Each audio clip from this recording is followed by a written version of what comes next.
আল্লাহ দেওয়া দায়িত্ব। ইসলামের দাওয়াত দাও, যদি গ্রহণ করে আলহামদুলিল্লাহ, যদি না করে ইসলামী রাষ্ট্র প্রতিষ্ঠা করো। সেই রাষ্ট্রের আমিরুল মুমিনিনের হাতে সারা পৃথিবীর বেঈমান কাফেররা কর দিতে বাধ্য হবে, যেটা সাহাবায়ে কেরামের খোলাফায়ে রাশিদিনের কাছে দিতে বাধ্য হয়েছিল। এবার যদি সেটাও না করে, আল্লাহ বলেন কাতিলুহুম আরসান নাই। ইসলামও গ্রহণ করে না, ইসলামী রাষ্ট্রের কাছে করও দিতে রাজি হয় না বেঈমান কাফেররা। ও মুসলমান, আর বসে থেকো না, তার বিরুদ্ধে জিহাদ করো, আল্লাহর জমিন থেকে জিহাদ করে মরো, আর জাহান্নামে যাক। বিধান কার? আল্লাহ। এই বিধান পৃথিবীর যে সমস্ত এলাকার মুসলমানরা আমলে আনতে পারছে, তাদেরকে আল্লাহ ইসলামী রাজত্ব দিয়ে ধন্য করেছেন। 100 বছরের ভিতরে গণতন্ত্র কিংবা রাজতন্ত্রের অভিশপ্ত নীতিমালা দিয়া বিশ্বের কোথাও ইসলাম কায়েম হয়নি, হবেও না। কিন্তু আল্লাহর রাস্তায় বেঈমান কাফেরদের বিরুদ্ধে জিহাদের মাধ্যমে ইসলামী রাষ্ট্র প্রতিষ্ঠা হয়। এর দৃষ্টান্ত একবার প্রতিষ্ঠা করেছিল তালেবানরা 1996 থেকে 2001-এ, আবার প্রতিষ্ঠা করেছে ইদানিং 2001 থেকে 2021 থেকে 2025 পর্যন্ত। ঠিক আছে না নাই?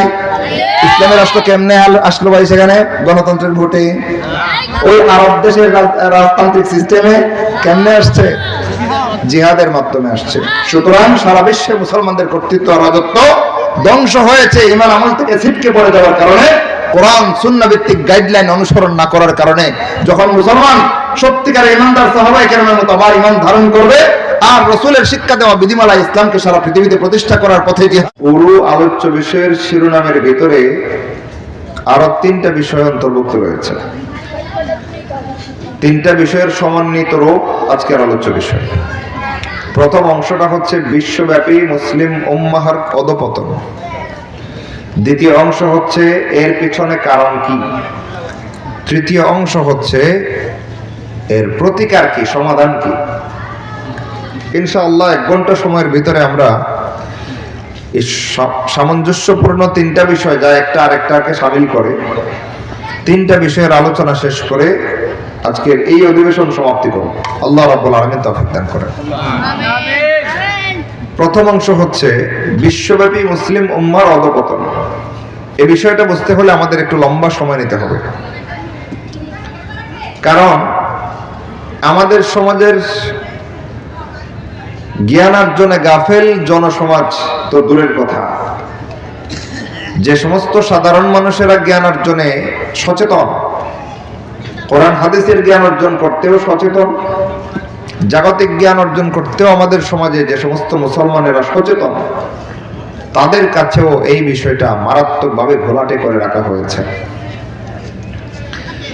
এর কারণ হচ্ছে আন্তর্জাতিক বিশ্বজুড়ে বেঈমান কাফেরদের অনাকাঙ্ক্ষিত কন্ট্রোল এবং নিয়ন্ত্রণ ব্যবস্থা। আমার দেশে আমি বাস করি, আমি স্বাধীন মনে করি নিজেকে, কিন্তু আসলে আমি স্বাধীন না।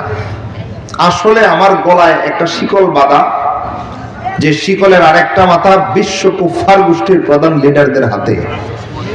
কিন্তু আমি জানি না, আমি জানি না। এই না জানার কারণে বিশ্বব্যাপী মুসলিম উম্মার অধঃপতন জিনিসটা যে আসলে কি, এটা মুসলমান কল্পনাও করে না। যখন আমরা বুঝাইতে যাই, তখন বিভিন্ন রকমের সাইড এফেক্ট তৈরি করে কিছু রকমের শিক্ষিত শয়তানেরা। কারণ যেহেতু অধিকাংশ মানুষ এটা জানে না, আমরা জানাইতে গেলে তাদের স্বার্থে আঘাত করে, তারা সাইড এফেক্ট তৈরি করে। আর ওই সাইড এফেক্টের ভয়ে অনেক আলেম সমাজ আবার এই বিষয়ে মুখ খুলতে ভয় পান। দিন শেষে এই বিষয়টা আজীব ও গরীব থেকে যায় সাধারণ মুসলমানদের কাছে। মনে হয় যে আশ্চর্য একটা বিষয়, আনুকা একটা বিষয়, অকল্পনীয় একটা বিষয় মানুষের কাছে, এমন মনে হয়। অথচ এটা ইসলামের না, শুধু ইসলামের মূল শিক্ষা এটা না, বরং এটা পৃথিবীর অস্তিত্বের সাথে জড়িত মৌলিক শিক্ষা। বিশ্বব্যাপী মুসলিম উম্মার নিয়ন্ত্রণ প্রতিষ্ঠিত থাকার বিষয়টা শুধুমাত্র মুসলিম জাতির অস্তিত্ব আর মৌলিকত্বের সাথে সম্পৃক্ত না, বরং বিশ্বব্যাপী মুসলিম উম্মার নিয়ন্ত্রণ রাজত্ব প্রতিষ্ঠিত থাকার বিষয়টা পুরো বিশ্বের সৃষ্টির সাথে সম্পর্কিত বিষয়। এত গুরুত্বপূর্ণ বিষয়টা, কিন্তু কোরআন আর সুন্নাহ থেকে আলোচনা না হওয়ার কারণে আমাদের কাছে এটা কঠিন মনে হয়। বুঝতে গেলে একটু লম্বা সময় ব্যয় করতে হবে ভূমিকায়। আসেন আমরা বোঝার চেষ্টা করি। প্রথম একটা পয়েন্ট বলেছিলাম যে আমরা আমাদের স্বাধীন বাংলাদেশে বাস করি, নিজেকে স্বাধীন অনুভব করি, কিন্তু আসলে বস্তুত প্রকৃত অর্থে আমরা আসলে স্বাধীন না। কিভাবে স্বাধীন না ওইটা আগে বুঝতে হবে, তারপরে মূল কথায় যাব। বলতেছিলাম বিশ্ব কুফার শক্তির নিয়ন্ত্রক গডফাদারেরা, সারা পৃথিবীর মোড়ল যারা দাবি করে নিজেদেরকে, তারা সবগুলো মুসলমান দেশগুলোর শাসক এবং জনগণের গলায় অদৃশ্য একটা শিকল বেঁধে রেখে আরেকটা মাথা নিজেদের হাতে মুষ্টিবদ্ধ করে ধরে রেখেছে। আমি চাই কিংবা না চাই, দিন শেষে তার পায়ে সে শিকল ধরে টেনে আমাকে সেজদা করায়। আমি চাই না এটা, আমি এক আল্লাহর বান্দা, এক আল্লাহকে সেজদা করি, আর কাউকে সেজদা করাকে শিরিক মনে করি। কিন্তু সেই তাওহীদপন্থী শিরিকের বিরুদ্ধে আজন্ম বিদ্রোহী জাতি মুসলমানকে বিশ্ব কুফার গোষ্ঠী সারা পৃথিবীর প্রত্যেকটা রাষ্ট্র জুড়ে এমন এক অনাকাঙ্ক্ষিত পরিস্থিতি তৈরি করে রেখেছে যে আমার গলায় অদৃশ্য শিকল বেঁধে রেখে আমার ইচ্ছা বহির্ভূত ভাবে সে যখন ইচ্ছা তখন আমাকে টেনে হিঁচড়ে তার পায়ে সেজদা দেওয়ায়। বলবেন কিভাবে?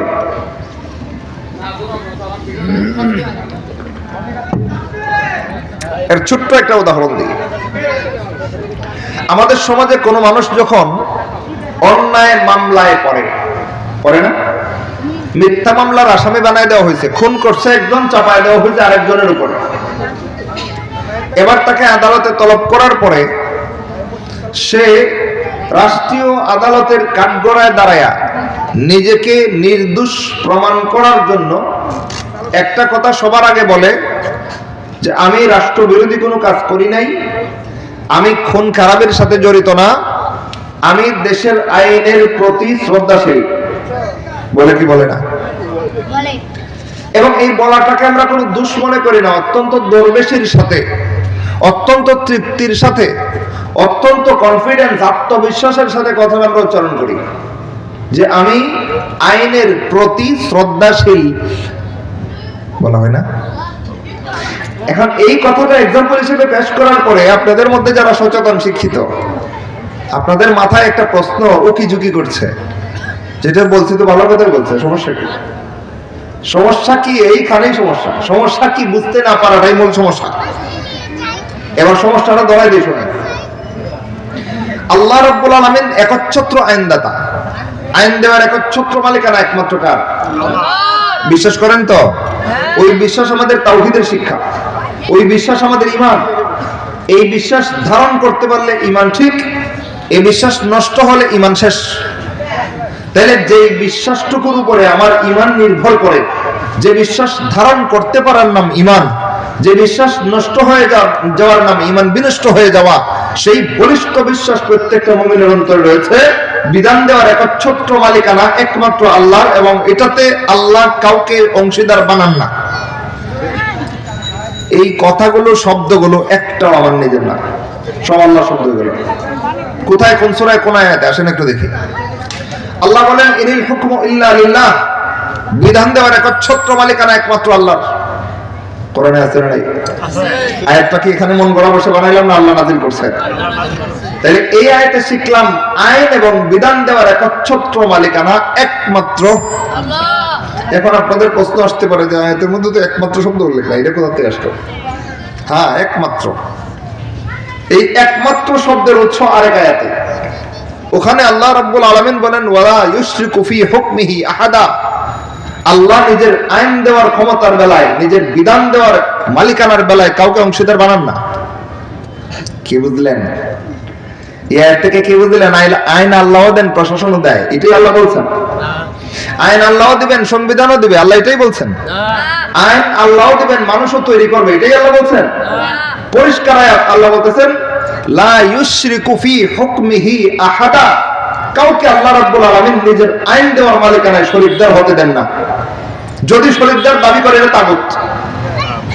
আল্লাহর আইনে অংশীদারিত্ব যদি কেউ দাবি করে, অর্থাৎ বিধান আল্লাহ দিবেন, হেও দিবে, বিধান আল্লাহ দিয়েছেন, সেও দিচ্ছে, যদি এমন ভাবে বিধান দেওয়ার মালিকানায়, আইন দেওয়ার মালিকানায় আল্লাহর সাথে কেউ নিজেকে অংশীদার বানায় বা অন্য কাউকে অংশীদার বিশ্বাস করে, আল্লাহ বলতেছেন এটা সাধারণ কাফের না, এটা সব কাফেরদের জনক।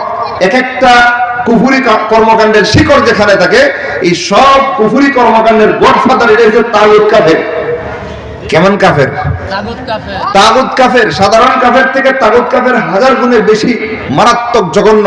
কারণ সাধারণ কাফের শুধু নিজের ঈমান বিনষ্ট হয় তার, এজন্য চিরস্থায়ী জাহান্নামের ফয়সালা শুধু তার ব্যক্তি কেন্দ্রিক ভাবে থাকে।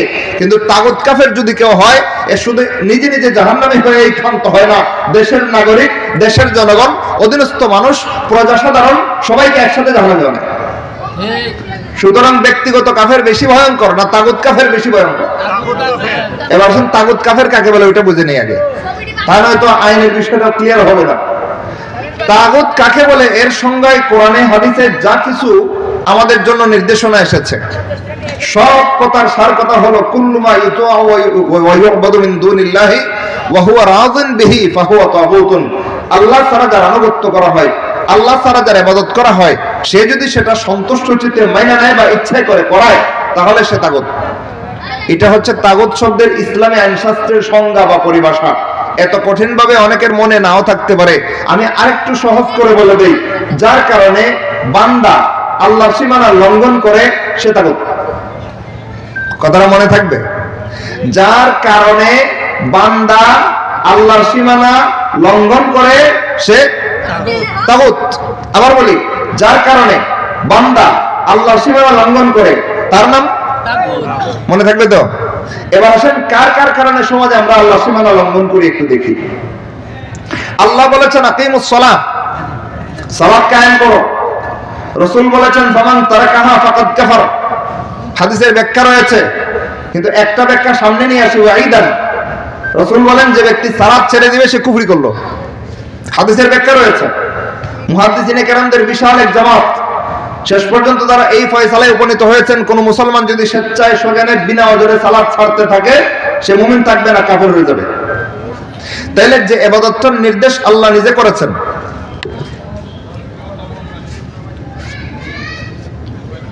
এবং স্বেচ্ছায় সজ্ঞানে বিনা ওজরে যে ইবাদতটা ছেড়ে দিলে আল্লাহ রাসূল কাফের হয়ে যাওয়ার দুঃসংবাদ ঘোষণা করেছেন, সেই ইবাদতটা ফরজ কি ফরজ না?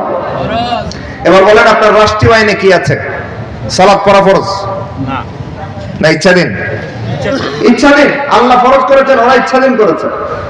রাসূল বলেন একটা ওয়াক্ত যদি কেউ বিনা ওজরে স্বেচ্ছায় অবহেলায় ছেড়ে দেয় তার ঈমান থাকবে না। আর রাষ্ট্র বলতেছে কেউ পড়লে পড়বে না পড়লে নাই, এটা নিয়ে কোনো দরবান্দা করা যাবে না। রাসূল এবং আল্লাহ আইন রাখলো না, পাল্টা আইন বানাইলো। বুঝতেছেন না কথা?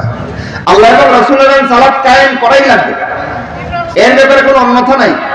যদি কেউ স্বেচ্ছায় সজ্ঞানে অবহেলায় সালাত থেকে দূরে থাকে, এভাবে অভ্যাসগত বেনামাজি ইমানদার থাকে না, কাফের হয়ে মরে। আর রাষ্ট্র বলতেছে সারা জীবন বেনামাজি থাকলেও আপনি তার উপরে কোনো আইন বিধান চাপাইতে পারবেন না, তার মন চাইলে পড়বে না, পড়বে না। কোরআন আর হাদিসের আইন আর রাষ্ট্রের আইন এক হলো না ভিন্ন? খেয়াল করেন, হাতে গই নেন। 2 নাম্বার, কোরআনে আল্লাহ রাব্বুল আলামিন সুদকে চিরকালের জন্য জঘন্য হারাম ঘোষণা করেছেন। শুধু হারাম না, আল্লাহ বলেছেন যে ব্যক্তি সুদ হারাম জানার পরেও এটাতে লিপ্ত থাকতে চায় সে যেন আল্লাহ এবং রাসূলের বিরুদ্ধে যুদ্ধের জন্য রেডি থাকে। এত বড় জঘন্য কঠিন কথা সুদখোরের বেলায় আল্লাহ রাব্বুল আলামিন কোরআনে বলে সুদকে কিয়ামতের সকাল পর্যন্ত চিরস্থায়ীভাবে হারাম ঘোষণা করেছেন। সেই সুদ রাষ্ট্রীয় সংবিধানে হারাম আছে তো? কি বলে? রাষ্ট্রীয়ভাবে সুদ হারাম? যদি রাষ্ট্রীয়ভাবে সুদ হারাম হতো তাহলে রাষ্ট্রায়ত্ত ব্যাংকগুলোর মাধ্যমে বাধ্য হয়ে শাখা ব্যাংকগুলো সুদী লেনদেন করতে বাধ্য হয় কেন? তাহলে আল্লাহ হারাম করেছিলেন, রাষ্ট্র ফরজ করেছে। বুঝতেছেন না কিছু? আল্লাহ যে কোরআনের আইনে যে সুদকে হারাম ঘোষণা করেছেন চিরকালের জন্য, সেই চিরকালের জন্য হারাম ঘোষিত সুদকে রাষ্ট্রায়ত্ত আইন ব্যবস্থা, মানব রচিত কুফরি আইন আল্লাহর বিরুদ্ধে বিদ্রোহ করে আল্লাহর হারামটাকে ফরজ বানাইছে। তাহলে আল্লাহর আইন আর রাষ্ট্রের আইন এক আছে তো না বিপরীত? কয়টা উদাহরণ গেল? হাতে বই নেন। 3 নম্বর, মদকে আল্লাহ হালাল করেছেন না হারাম? কয়দিনের জন্য ভাই? চিরকালের জন্য। বাংলাদেশ সংবিধানে মদ হারাম আছে তো নাকি? মদের বাইরে মদের বারকে লাইসেন্স দেয়? দেয় কি দেয় না? তাইলে আল্লাহর হারাম করা বিষয়কে লাইসেন্স দিয়ে অনুমোদন করা মানে কি হালাল করা না? আল্লাহ হারাম বলেন, এরা হালাল বলে, এক হলো তো কথা না বিপরীত? কয়টা হলো? উদাহরণ দিতে দিতে সারা রাত যাবে। যেই সংবিধানের পৃষ্ঠায় পৃষ্ঠায়, পরিচ্ছেদে অনুচ্ছেদে, কদমে কদমে আল্লাহ এবং রাসূলের সাথে মুহুর্মুহু সংঘর্ষ রয়েছে। সেই সংবিধান মুমিনের সংবিধান না কাফেরের? কাফেরের সংবিধানের প্রতি মুমিন যখন বলে আমি আইনের প্রতি শ্রদ্ধাশীল, আমি এই সংবিধানকে সম্মান করি, কুফরকে যদি কোনো মুমিন সম্মান করে, হ্যাঁ ইমান থাকে কোথায়? কিছু বুঝতেছেন নি কথা? সুতরাং আপনি আইনের প্রতি শ্রদ্ধাশীল যদি এই কথাটা একবার উচ্চারণ করেন, বিবেককে জিজ্ঞেস করেন আগে যে কোন আইন। যদি কোরআন এবং হাদিসের শরীয়তের পক্ষের আইন হয় 100 বার শ্রদ্ধা করতে রাজি আছি আমরা। কিন্তু যে আইনের পৃষ্ঠা পৃষ্ঠা, প্রচ্ছেদ অনুচ্ছেদ আল্লাহর কালামের বিরুদ্ধে বিদ্রোহ করে, আল্লাহর দেওয়া দ্বীন ইসলামের বিরুদ্ধে বিশুদ্ধার করে বিদ্রোহ করে, রাসূলের শরীয়ত ব্যবস্থার বিরুদ্ধে পরতে পরতে বিদ্রোহ করে, সে সারা পৃথিবীর সব কুফরদের আইন হতে পারে, একটা আপনা মুমিনের আইন এটা হতে পারে না। এমন অবস্থায় কোন মুমিন যদি বলে এই আইন আমি শ্রদ্ধা করি, তাহলে আল্লাহর হারামকে হারাম হারাম মানলো না হালাল বানাইলো? আল্লাহর ফরজকে ফরজ মানলো না হারাম বানাইলো? আল্লাহর আইনের বিপরীত আইন মানলে ঈমান থাকে না নষ্ট হয়? এই ফতোয়াটাও আমার না, এটা আল্লাহর ফতোয়া। পরিষ্কার আয়াত, আল্লাহ বলেন মাই ইয়াকফুর বিল ঈমান, ঈমানের কিছু যারা অস্বীকার করবে, ঈমানের কিছু যারা অস্বীকার করবে। ঈমানের কিছু মানে কি? কোরআনে যা আছে ঈমান বহির্ভূত না ঈমানের ভিতরে? হাদিসে রাসূল যে শরীয়ত ব্যবস্থা দিয়েছেন এটা ঈমানের ভিতরের না বাইরে? ভিতরে। পুরো হাদিসের ভান্ডারে পুরো ইসলামী শরীয়ত ব্যবস্থার যত আইন বিধান আল্লাহ এবং রাসূল দিয়েছেন সবগুলো হচ্ছে আমাদের ঈমানের অংশ। এর একটা বিষয়ের বিরুদ্ধে যদি কেউ যায়, আল্লাহ বলেন ফাকাদ হাবিতা আমালুহু, তার সারা জিন্দেগীর সব নেক আমল বরবাদ। ওয়া হুয়া ফিল আখিরাতি মিনাল খাসিরিন, আখিরাতে আল্লাহর সংবিধানের বিরুদ্ধে বিদ্রোহকারী, ঈমানদার দাবিকারী মুত্তাকির চিরস্থায়ী ঠিকানা হচ্ছে জাহান্নাম। তাইলে কোরআন আর হাদিসে ঘোষিত একটা আইন যদি কেউ বিরুদ্ধাচরণ করে, তার পুরো জীবনের সব বন্দেগী বরবাদ হয়ে যায়, আখিরাতে চিরস্থায়ী জাহান্নামে হয়ে যায়। এমন লোক মুমিনের মধ্য থেকে হতে পারে? কোন মুমিন যদি এমনটা করে সে আর মুমিন থাকতে পারে? ফতোয়া কার? সব কুফরি করা লাগবে না। হ্যাঁ, মন গড়া একটা ফতোয়াবাজি আছে, 99টা কুফরি করেছে, একটাই ঈমান আছে, তার ঈমানটাকে প্রাধান্য দাও। গাঞ্জা খুরির একটা শেষ সীমানা থাকা দরকার। এটা শেষ সীমার জাহালতপূর্ণ কথা। এটা আবু হানিফা রাহিমাহুল্লাহর কথা নয়। আবু হানিফা রাহিমাহুল্লাহর কথা হচ্ছে কেউ যদি এমন একটা অস্পষ্ট কাজ করে যে অস্পষ্ট কাজের 99টা ব্যাখ্যা দাঁড়ায় কুফরির পক্ষে, একটা ব্যাখ্যা দাঁড়ায় ঈমানের পক্ষে, আর লোকটা যদি বংশজাত মুমিন হয়, তাহলে আল্লাহর বান্দারা যেহেতু সে মুমিন, সদ্গুমান করতে হবে, নেক ধারণা করতে হবে। অস্পষ্ট কাজ যেহেতু করেছে, সুস্পষ্ট শিরক না, সুস্পষ্ট কুফর না, ব্যাখ্যা করার বেলায় ঈমানের পক্ষেরটাই করো। আবু হানিফার কথা ছিল এটা। কিন্তু হাজারটা শিরকে বাওয়াহ, কুফরে বাওয়াহ করে বসে থাকবেন আর একটা নামাজ পড়বেন আর ঈমানদার হয়ে যাবেন, অসম্ভব। আল্লাহর ফতোয়া এরকম নয়। আল্লাহর ফতোয়া হচ্ছে কোন মুমিনের কার্যকলাপ থেকে, কথাবার্তা থেকে, আচার আচরণ থেকে কোরআন হাদিস বিরোধী একটা কুফরি কাণ্ড যদি প্রকাশ পায়, সাথে সাথে চিরস্থায়ী জাহান্নামী কাফের। সুস্পষ্ট কুফরি একটা যথেষ্ট ঈমান ধ্বংস করার জন্য। এবার বলেন আল্লাহর হারামকে হালাল বানানো আর আল্লাহর হালালকে হারাম বানানো, এটা আল্লাহর পক্ষাবলম্বন না বিদ্রোহ? বিদ্রোহ। আল্লাহর বিরুদ্ধে সুস্পষ্ট বিদ্রোহের নাম অস্পষ্ট কুফর না সুস্পষ্ট কুফর? যেই সংবিধানের পৃষ্ঠায় পৃষ্ঠায়, পরিচ্ছেদে অনুচ্ছেদে আল্লাহর সাথে বৃদ্ধাঙ্গুলি দেখায় বিদ্রোহ করা হয়, সেই সংবিধান হাজারটা কুফরের একটা বেশা ধরনের হতে পারে, কোন মুসলমানের সংবিধান হতে পারে না। এই যদি হয় কোরআন হাদিস থেকে জাজল্যমান বাস্তবতা কুফরি সংবিধানের বেলায়, সে জায়গায় একটা মুসলমানের ভিতরে যদি ঈমানের জররা পরিমাণ সরিষা দানার 7 ভাগের 1 ভাগ থাইকা থাকে, এই মুমিনটা ঈমান ভিতরে কোন আত্মায়, কোন ঈমানে, কোন গায়রতে বলতে পারে যে আমি আইনের প্রতি শ্রদ্ধাশীল? কুফরি আইনের প্রতি মুমিন শ্রদ্ধাশীল কেন হবে? কুফরি আইন আবার জুতার তলে। মুমিন শ্রদ্ধাশীল হবে কোরআনের আইনে, আল্লাহর রাসূলের আইন। আল্লাহ যে আইন দিয়েছেন ওটা আমার মাথার উপরে ছিল তাও, কিন্তু আল্লাহর আইনের বিরুদ্ধে কুফরি নীতিমালা দিয়ে যে আইন সাজানো হবে, আল্লাহর সংবিধানের নীতিমালার বিরুদ্ধে, আল্লাহর বিরুদ্ধে বিদ্রোহ করে যে মানব রচিত কুফরি সংবিধান সাজানো হবে, এটা কোনো মুসলমানের শ্রদ্ধা আইন হতে পারে না। আদনাই ইমানদার যদি কেউ থাকে, তার জুতার তলে নিক্ষিপ্ত আইন এটা। এখন বলেন, যখন বলেন, এখন আপনারা জবাব দেন, যখন আপনারা বলেন যে আমি আইনের প্রতি শ্রদ্ধাশীল, তখন যদি আমি প্রশ্ন করি কোন আইন, যদি বলেন যে কোরআন হাদিসের আইন, কোনো কালাম নাই। কিন্তু আইনের প্রতি শ্রদ্ধাশীল হয়ে যে আদালতে আপনি নিজেকে নির্দোষ প্রমাণ করার চেষ্টা চালাচ্ছেন, ওইখানে কি কোরআন হাদিসের আইনের কথা দাবি করছেন? না, বরং উল্লেখ করে বলতেছেন রাষ্ট্রের আইনের প্রতি আমি শ্রদ্ধাশীল। এবার আপনার ঈমানকে হাজির রেখে বলেন রাষ্ট্রের আইন ঈমান না কুফর? সুস্পষ্ট কুফর, একটা দুইটা না, অগণিত কুফর। তিনটা মাত্র উদাহরণ দিলাম, আরো অসংখ্য অগণিত রয়েছে। আল্লাহর হারাম করা সুদকে তারা ফরজ করেছে, আল্লাহর হারাম করা মদকে তারা লাইসেন্স দিয়ে হালাল করেছে, আল্লাহর হারাম করা জেনাকে তারা লাইসেন্স দিয়ে হালাল করেছে, আল্লাহর ফরজ করা পর্দাকে তারা সেই ইচ্ছাধীন করার নামে আল্লাহর জমিন থেকে পর্দা নিষিদ্ধ করে দিয়েছে, আল্লাহর ফরজ করা জিহাদের বিধানকে জঙ্গিপনা আখ্যা দিয়া আল্লাহর জমিন থেকে জিহাদকে উচ্ছেদ করার দুরভিসন্ধিতে লিপ্ত রয়েছে। এমন অবস্থায় কোরআনের অসংখ্য অগণিত আইনের বিরুদ্ধে, আল্লাহর নবীর শরীয়ত ব্যবস্থার সুস্পষ্ট বিধানগুলোর বিরুদ্ধে বিধানগুলো দেখায়া অসংখ্য অগণিত কুফর শিরকের আড্ডা যেই সংবিধানে তৈরি করা হয়, ওই পুরো সংবিধান তো না, সংবিধানের একটা কুফরি অনুচ্ছেদ মানার সাথে সাথেই তো চিরস্থায়ী জাহান্নামী কাফের হয়ে যায়। সেই জায়গায় আপনি বলতেছেন রাষ্ট্রের আইনের প্রতি শ্রদ্ধাশীল। রাষ্ট্রের আইন কি একটা না পুরোটা?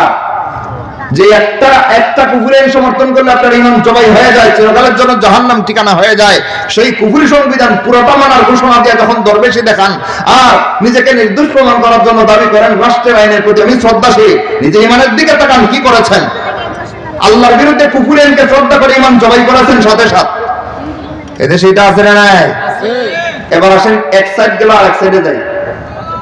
এই যে রাষ্ট্রের আইন মানতে আমরা দায়বদ্ধ থাকি, কাদের ডরে? রাষ্ট্রের পরিচালকদের ডরে, তাই না? প্রশাসন যাদের অন্যায় দৌরত্ব আর দাপটের কারণে একটা মুমিন তার ইমানের কথা মুখ ফুটে বলতে পারে না, ভয় পায়। তাইলে ফাল্লাহু আহাক্কু আন তাখশাউহু, আল্লাহ কোরআনে বলেছিলেন তুমি যদি ভয় পাও আমার বান্দা, সবচেয়ে বেশি ভয় পাইবা তোমার স্রষ্টা আল্লাহকে। আল্লাহ বলেন তুমি যদি ভয় পাইতে চাও, এর সবচেয়ে উপযুক্ত হচ্ছেন মহান আল্লাহ রাব্বুল আলামিন, তাকে বেশি ভয় পাইবা, তার চেয়ে বেশি ভয় কাউকে পাওয়ার সুযোগ নাই। এবার আল্লাহর ভয়ের উপর দিয়ে রাষ্ট্রের ভয়কে প্রাধান্য দিয়ে যে সমস্ত জনগণ আল্লাহর আইনের প্রতি শ্রদ্ধা জানাচ্ছে না, আল্লাহর বিরুদ্ধাচরণকারী কুফরি আইনের প্রতি শ্রদ্ধা জানাচ্ছে, বলেন এটা ঈমান না কুফর? এবার আসেন আগে তাগুতের সংজ্ঞায় যাই। যার কারণে বান্দা আল্লাহর সীমানা লঙ্ঘন করে তার নাম তাগুত। যেই প্রশাসনের ডরে বান্দা আল্লাহর কোরআনের সংবিধানের পক্ষে কথা বলতে পারে না, কোরআনের সংবিধানের পক্ষ অবলম্বন করতে পারে না, প্রশাসনের ডরে কুফরি সংবিধান গণতান্ত্রিক আইনের প্রতি শ্রদ্ধা দেখাতে বাধ্য হয়, বলেন আল্লাহর সাথে নাফরমানি। এটা কার কারণে জনগণ করছে? প্রশাসনের কারণে। এবার বলেন প্রশাসন কি? তাগুত। এই তাগুত সম্পর্কে আল্লাহ রাব্বুল আলামিন কোরআনে সুস্পষ্ট বিধান জারি করেছেন, আনি আবুদুল্লাহ ওয়াজতানিবুত তাগুত। আয়াত শুরু থেকে বলে আরো ক্লিয়ার হবে, ওয়ালাকাদ বাআসনা ফি কুল্লি উম্মাতিন রাসূলান আনি আবুদুল্লাহ ওয়াজতানিবুত তাগুত। আল্লাহ বলেন প্রত্যেকটা মানব জাতি গোষ্ঠীর কাছে আমি একজন করে নবী রাসূল প্রেরণ করেছিলাম, প্রত্যেককে দায়িত্ব দিয়েছিলাম যে এক আল্লাহর ইবাদত করার দাওয়াত দিবা আর তাগুত বর্জন করার হুকুম করবা। তাহলে তাগুতকে গ্রহণ করার নির্দেশ পৃথিবীর কোন কালে আল্লাহ দিয়েছিলেন না? বর্জন করার নির্দেশ শুরু থেকে এই পর্যন্ত দিয়ে আসছেন। এমনকি কোরআন পর্যন্ত, সর্বশেষ ধর্মগ্রন্থ আল কোরআন, এখানে পর্যন্ত আল্লাহ রাব্বুল আলামিন সুচ্ছার ভাষায়, বলিষ্ঠ ভাষায়, পরিষ্কার শব্দ চয়না বলে দিয়েছেন, আনি আবুদুল্লাহ, দাসত্ব করো এক আল্লাহর করবা, আইন মানো এক আল্লাহর মানবা, ওয়াজতানিবুত তাগুত, তাগুতকে বর্জন করবা। আল্লাহর বিরুদ্ধে বেঈমানদের তৈরি করা কোনো আইন যদি তুমি মানো, তুমি তাগুতের পূজারী হয়েছো, আল্লাহর ইবাদতকারী তুমি থাকো নাই। এবার ওই তাগুতের আইনের প্রতি শ্রদ্ধা দেখায় আমি নিজের ইমান জবাই করছি, আর আল্লাহর কোরআনের আইনের বিরুদ্ধে আমি বৃদ্ধাঙ্গুলি দেখাচ্ছি নিজের ইচ্ছায় অথবা অনিচ্ছায়। এদেশে এটা হয় কি হয় না?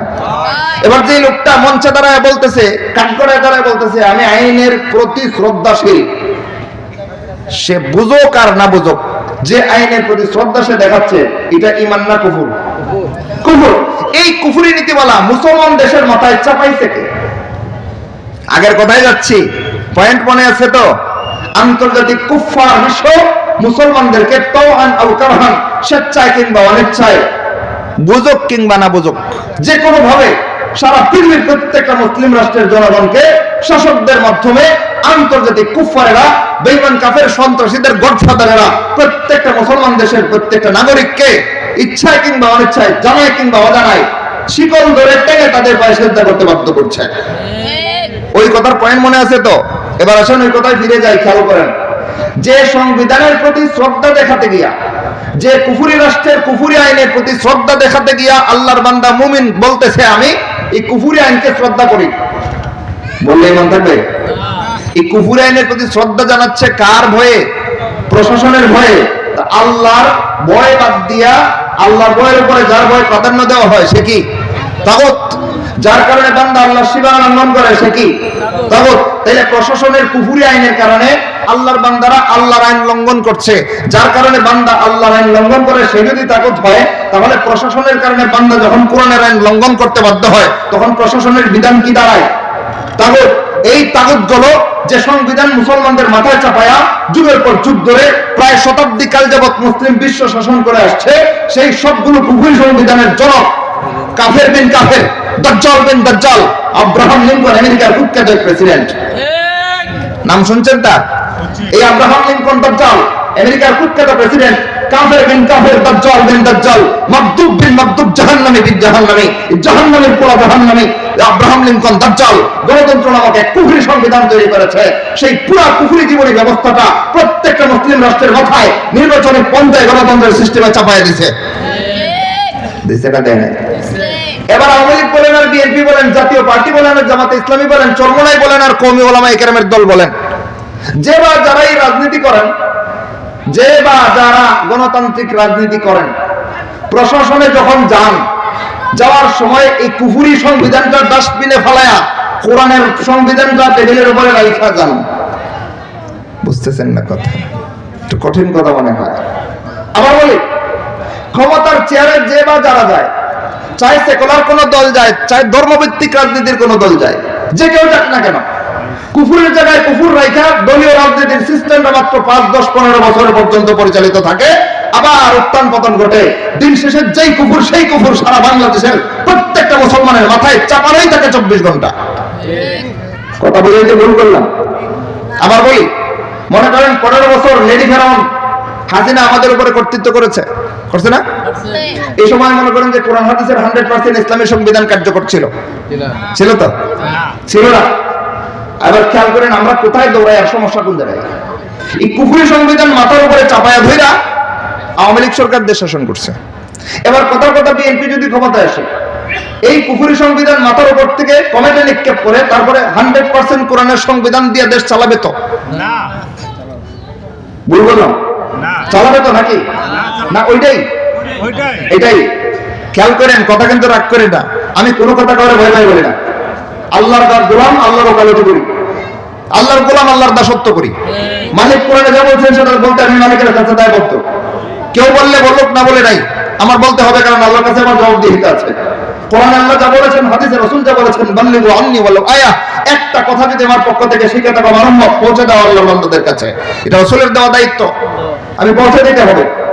এবার দেখেন, আওয়ামী লীগ ক্ষমতায় যাক কিংবা বিএনপি ক্ষমতায় যাক, জাতীয় পার্টির ক্ষমতায় থাকুক কিংবা জামাতে ইসলামী যাক, কওমিপন্থী কোন রাজনৈতিক দল যাক বা চরমোনাই যাক, যে কেউ যাক, সংবিধান কুফরি না ইসলামী? কুফরি সংবিধান দিয়ে রাষ্ট্র পরিচালিত হয়ে আসছে, বিএনপির কাছেও আওয়ামী লীগের কাছেও।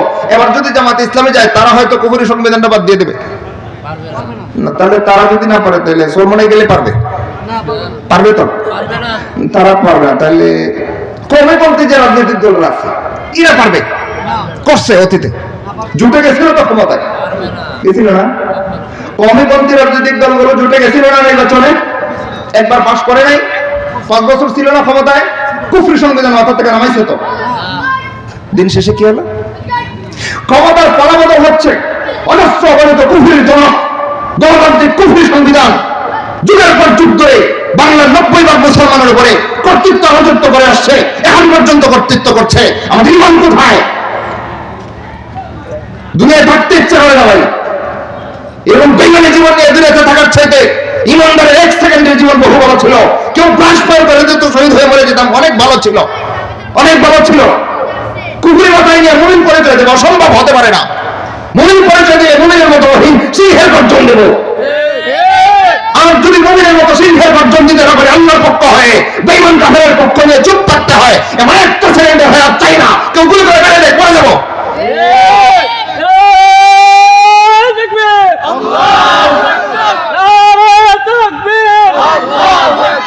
ইসলামের শত্রুরা হুঁশিয়ার সাবধান, হুঁশিয়ার সাবধান, ইসলামের শত্রুরা। ভাই কথা বুঝাইতে পারতেছি তো? ক্ষমতার চেয়ার বদল হয় না, না চেয়ার না, চেয়ারের মালিকানা বদল হয়। একদল চেয়ারে বসে, আরেক দল নামে, আরেক দল ওঠে। যুগের পর যুগ ধরে দেশে চেয়ারের লোক বদল হচ্ছে, কিন্তু মুসলমানকে শাসন করা হচ্ছে আব্রাহাম লিঙ্কন নামক দাজ্জাল বিন দাজ্জালের কুফরি সংবিধান দিয়ে। কালো আজও ভবিষ্যতে করা হবে, এবং নীল নকশায় চলছে দেশ। আপনার আমার ইমান কোথায়? জান্নাত পরিবার ইমান যদি বুকের ভিতরে থাকে, কোন মুমিনের পক্ষে এক বিন্দু সম্ভব নয় যেই সংবিধানে একটা শব্দ আল্লাহর কালামের বিরুদ্ধে রয়েছে সেই সংবিধানের প্রতি শ্রদ্ধা জ্ঞাপন করা দূরের কথা, সেই সংবিধান সমর্থন করলে ইমান চলে যায়। ওটা একটা শব্দ কুফরির পক্ষে একটা শব্দ থাকা অবস্থায় কোন মুমিনের পক্ষে সম্ভব নয় সংবিধান মানা নেওয়া। কিন্তু আমরা শুধু মাইনা নেওয়া না, শ্রদ্ধা দেখাচ্ছি। আমি আইনের প্রতি শ্রদ্ধাশীল। ইমান কোথায়? একটু অনুমতি নেই আমাদের। এই সমস্ত কুফরির দাপটের কারণে, রাষ্ট্রীয় কুফরিগুলো প্রত্যেকটা মুসলমানের মাথায় চাপানো থাকার কারণে আজকের মুসলমানদের সারা পৃথিবীর মালিক এটা মুসলমান জাতি নিজে ভুলে গেছে। যদি বুঝতে অসুবিধা হয় একটা গল্প বলি। গল্প শুধু বিনোদনের জন্য না, শিক্ষার জন্য। এটা বাঘ একবার বাচ্চা প্রসব করছে, করার পরে বাঘটা গেছে মইরা। এবার ছাগল চড়ায়, রাখাল পোলা পাই আছে না, এটি ছাগল চড়াইতে চড়াইতে যখন বাড়িতে যায় তখন রাস্তার পাশে জঙ্গলের কিনারে দেখে একটা বাঘের বাচ্চা পড়ে আছে, সদ্য ভূমিষ্ঠ বাচ্চা। দেখে রাখালদের খুব মায়া লাগছে, কি বাচ্চাটা না খায় মরবো তো, এটা মা কই। কতক্ষণ তাকায় দেখে কেউ নাই, বাঘটাও নাই, এটা আদর করে বাড়িতে নেছে। নেওয়ার পরে ফিটার দিয়ে দুধ খাওয়ায়, পালতে পালতে বড় হয়েছে। মনে করেন আকারটা এত ভূমিষ্ঠ হয়েছেই মনে করেন ছাগলের ফুল কাঠামো শরীর নিয়ে, তো এত ছোট না, একটু বড় হয়েছে পরে সবগুলো ছাগল থেকে নিজের শরীরটা একটু বড় মনে হয়। কিন্তু শিকার করতে হবে, খাইতে হবে, এটা সে শিখে নাই। তার তেরি করে রাখা হলো, যা খাবার দেয় ওটা খায়, কিন্তু নিজে ধরে মেরে খাবে বাঘের স্বাভাবিক চরিত্র যেটা, এটা তার মনেই নাই। তো এভাবে বাড়তে বাড়তে এক পর্যায়ে সে বলিষ্ঠ গড়নের পূর্ণ বয়স্ক বাঘ হয়েছে, কিন্তু এখনো শিকার করা জানে না। কেন? বড় হয়েছে বেড়া বকরির সাথে, শিকার করা জীবনে দেখেও নাই, শিখেও নাই, করবে কেমন নাই। রাখালরা গোস্ত কাইটা না দিলে খায়, আর না তো উপর বসে থাকে। হঠাৎ করে একদিন এই চিত্র দূর থেকে একটা বাঘ দেখছে, দেখে এটা ইশারা দিছে, গেছে কয় এনে বেড়া বকরির ফালের সাথে তুই কি করস, এতগুলো খাবার তুই খাস না কেন? কয় কেমনে খায়? কয় গাদা তোর দিয়ে কিছুই জানা নাই রে, তোর ঘটনা কি আসলে? কয় না আমি জানি না, ছোটবেলার থেকে এদের সাথে বড় হয়েছি। কয় বোকা, তুই তো আসলে একটা নাদান রে, এই জন্যই তো তোর অবস্থা। এত বড় লোভনীয় খাবার চোখের সামনে তুই খাইতে পারিস না, তুই এখানটায় বস, আমি দেখাই কেমনে খাইতে হয়। একটা দৌড় দিছে, গিয়ে থাবালে একটা ছাগল দৌড়ে ফেলছে ওই বাঘ। রাখালরা দৌড়ে আস্তে আস্তে ছাগল একটা দৌড়ে নিয়ে বাঘে চলে গেছে, চিরা ফাইরা খাইছে, ওটার দেখায় শিখাইছে, দেখ এইভাবে খাইতে হয়।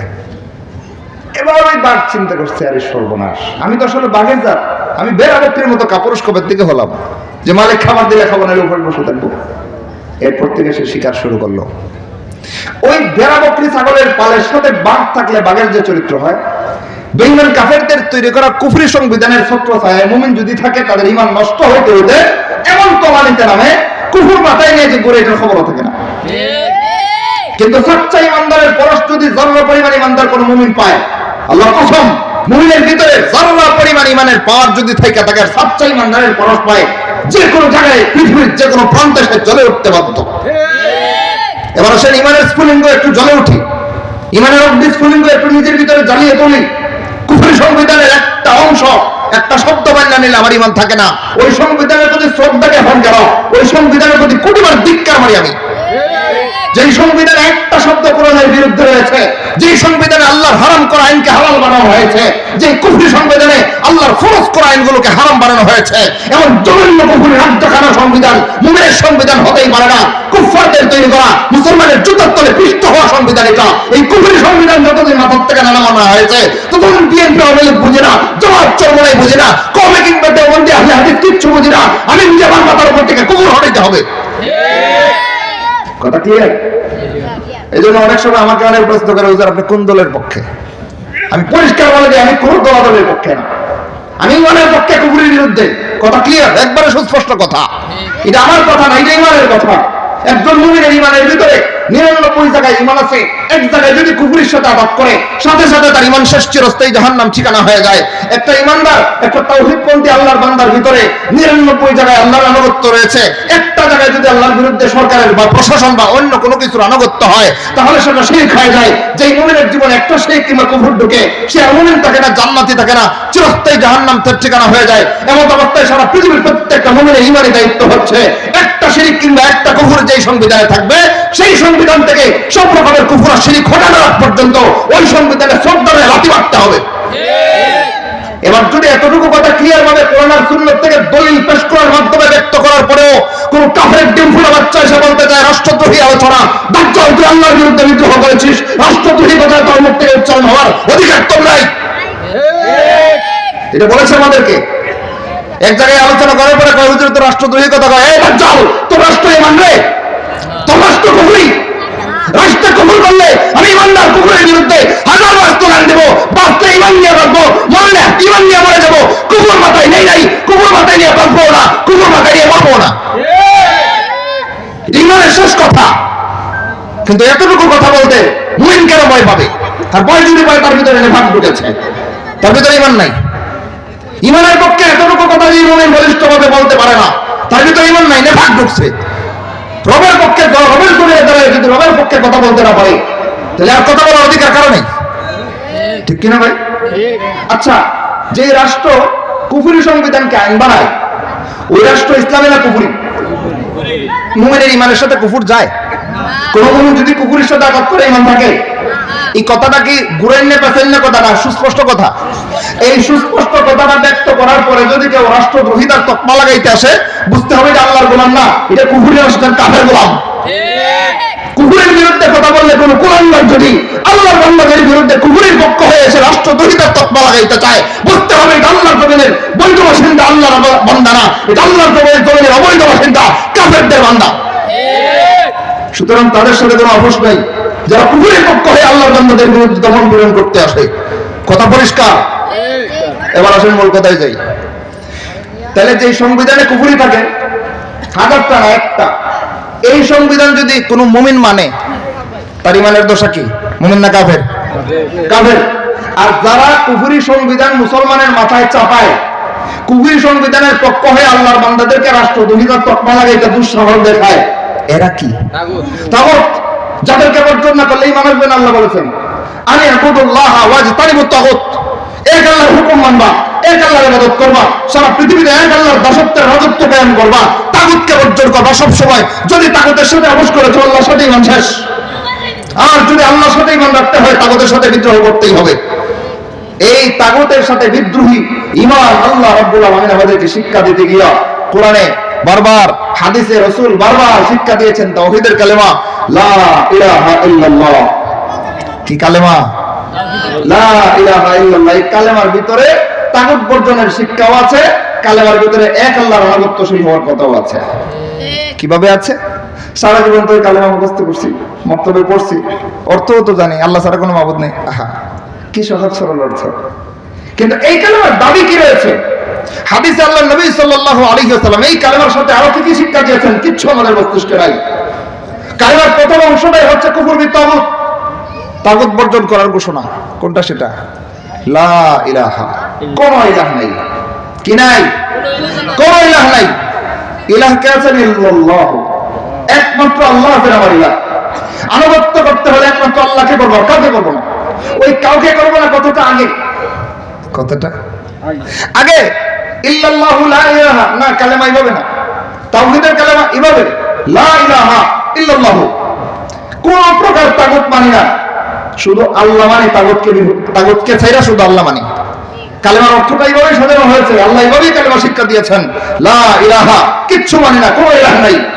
ইল্লাল্লাহু, ইলাহ একমাত্র আল্লাহ আছেন। তাহলে আগে আল্লাহর স্বীকৃতি না আগে তাগুত বর্জন? আগে তাগুত বর্জন, তারপরে আল্লাহর স্বীকৃতি। এত সুন্দরভাবে কালেমা শিক্ষা দেওয়ার পরে আমি লা ইলাহা ইল্লাল্লাহ কালেমার সাক্ষী দেওয়ার পরে আমি কিভাবে তাগুতের সাথে সম্মান প্রদর্শন করতে পারি? আমার ইমানের সাথে যায় এটা। লা হাওলা ওয়ালা কুওয়াতা ইল্লা বিল্লাহ। এবার যাই মূল কথায়, খেয়াল করেন। তাহলে তাগুত নিয়ন্ত্রিত বিশ্বে, তাগুত নিয়ন্ত্রিত বিশ্বে কোন মুসলমান রাষ্ট্রে মুসলমানদেরকে আল্লাহর গোলামি করতে দেওয়া হচ্ছে না। মুসলমানের দেশে দেশে তাগুতের তৈরি করা কুফরি সংবিধানের মাধ্যমে স্বেচ্ছায় কিংবা অনিচ্ছায় বুধ শক্তি সহ অথবা বুধ শক্তি ছাড়া, বুঝা কিংবা না বুঝা, সবগুলো মুসলমান তাগুতি সংবিধানের প্রতি নত জানো আছে না? তাহলে বেঈমান কাফেররা আমাদের অনিচ্ছায় হলেও, আমাদের অজ্ঞাতে হলেও আমাদের কুফরির প্রতি আমাদেরকে সিজদা করাচ্ছে। যেখানে আল্লাহ বলেছেন আল্লাহু ইয়াহকুমু, আল্লাহ বিধান দেন, লা মুআক্কিবা লিহুকমিহি, আল্লাহর বিধানকে পশ্চাতে নিক্ষেপ করার অধিকার কারো নাই, সেখানে আল্লাহর বিধানকে বারবার বিদ্রোহ বলে দেখায় তারা আল্লাহর বিরুদ্ধে আমাদের আনুগত্য নিচ্ছে। নিচ্ছে কি নিচ্ছে না?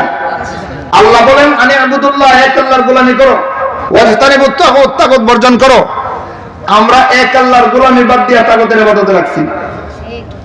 কথা বললাম, কোরআনের সংবিধানের নীতিমালা কিছু জানিই না, মানব রচিত কুফরি সংবিধানের নীতিমালা অনুসরণ করি সারা জীবন। তাইলে কার গোলামি করলাম আর কারটা ছাড়লাম? আল্লাহর গোলামি ছাড়লাম, তাগুতের গোলামি ধরলাম। অথচ আল্লাহ বলেন ওয়াকাদ উমিরু আন ইয়াকফুরু বিহি, প্রত্যেকটা মুমিনকে নির্দেশ করা হয়েছিল তাগুতকে বর্জন করার জন্য, কিন্তু এরা তাগুতের গোলামি করে আর আল্লাহর বিরুদ্ধে বিদ্রোহ করে। ঈমান থাকে কই? এবার বলেন সার কথা যেটা বলতে চাচ্ছি, প্রত্যেকটা মুসলিম রাষ্ট্রে রাষ্ট্রে আমাদেরকে ঈমানদার রাখা হয়েছে না রাষ্ট্রীয়ভাবে কাফের বানানো হয়েছে? রাষ্ট্রীয়ভাবে প্রত্যেকটা মুসলমানকে কাফের বানিয়ে ফেলা হয়েছে। এমন অবস্থায় ক্ষমতার পালাবদল অমুক্তমুখ গেলে আমার লাভ কি? যতদিন পর্যন্ত কুফরি সংবিধান মাথার থেকে নিক্ষেপ করে ডাস্টবিনে ফেলে না হবে, ততদিন পর্যন্ত মুমিনের ইমানি সংবিধান আরোপ হবে না। মুমিন রাষ্ট্রের ভিতরে ইমান নিয়ে বাঁচার কোনো সুযোগ নাই ইসলামী সংবিধান প্রণয়ন করা পর্যন্ত। এবার আসেন মূল কথায় যাই। এই কথাগুলো যাদের কাছে সুস্পষ্ট, তাদের কাছে আজকের আলোচ্য বিষয় সহজ। কি সেটা? মুসলমানদের বিশ্বব্যাপী মুসলমানদের অধঃপতন, কারণ ও প্রতিকার। এবার আসেন দেখেন সারা বিশ্ব জুড়ে মুসলমানদের অধঃপতন কোন জায়গায় হয়েছে। শুধু একটা উদাহরণ দিই যেটা ভূমিকা গেল। যেখানে আল্লাহ রাব্বুল আলামিন চান সারা পৃথিবীর প্রতিটা ইঞ্চি জায়গা, জলে স্থলে সবখানে আল্লাহর রাজত্ব চলবে, আল্লাহর বিধান চলবে, আর কারো বিধান চলবে না। যেখানে আল্লাহ চান সারা পৃথিবীর জলে স্থলে সবখানে একমাত্র আল্লাহর আইন চলবে, আর কোনো আইন চলবে না। কে চান? চান বলে তো ঘোষণা করেছেন আল্লাহু ইয়াহকুমু, আল্লাহ বিধান দেন, লা মুআক্কিবা লিহুকমিহি, আল্লাহর বিধানকে পশ্চাতে নিক্ষেপ করার অধিকার কারো নাই। তাহলে বিধান আল্লাহ যারা ছেড়ে দিয়েছেন, আল্লাহ ফরজ বললে থাকলে কিয়ামত পর্যন্ত ফরজ, আল্লাহ ইচ্ছাধীন করে থাকলে কিয়ামত পর্যন্ত ইচ্ছাধীন, আল্লাহ হারাম করে থাকলে কিয়ামত পর্যন্ত হারাম। এটার ব্যত্যয় ঘটানোর অধিকার পৃথিবীর কারো নাই।